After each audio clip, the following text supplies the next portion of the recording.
Assalomu alaykum, Gavhar Krol kuzatuvchilari, quyosh qo'zlari, o'quvchilar, yaxshimisizlar? Sizlar bilan qiynalmasdan o'psingizlar. Kanal nomini o'zgartirganimiz munosabati bilan sizlar uchun 3 ta Instagram, Telegramda ko'rgan, shu ijtimoiy tarmoqlarda ko'rgan trenddagi bo'lgan quyonlarni ko'rsatamiz. O'quvchilar qo'lga o'rganadigan quyonlardan katta bo'lmadi, domlada, kichik xonachalarda, kichik hovlilarda boqadigan quyonlardan 1 kg 200, 1 kg 300 bo'ladi. Visi o'quvchilar ko'rishingiz mumkin, juda shirin quyonlar. 1,5 oylik.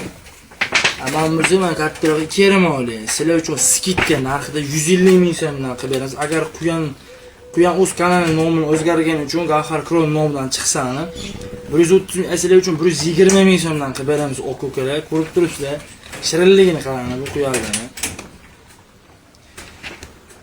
Sovg'a uchun o'ta ideal bo'ladigan sovg'alardan biri. Ko'rishingiz mumkin, shirinligini qarang. Bunaqa sovg'ani kim xohlamaydi o'quvchilar? Ko'ringlarchi. Qizlar uchun ham, yosh bolalar uchun ham berish uchun juda chiroyli sovg'a bo'ladi. Mana juda o'ynab turgan sho'x quyonlar hammasi. Qarang, shirinligini. Shunaqa quyonlarni sovg'a qiling. Boshqa qanaqa quyon sovg'a qilasiz?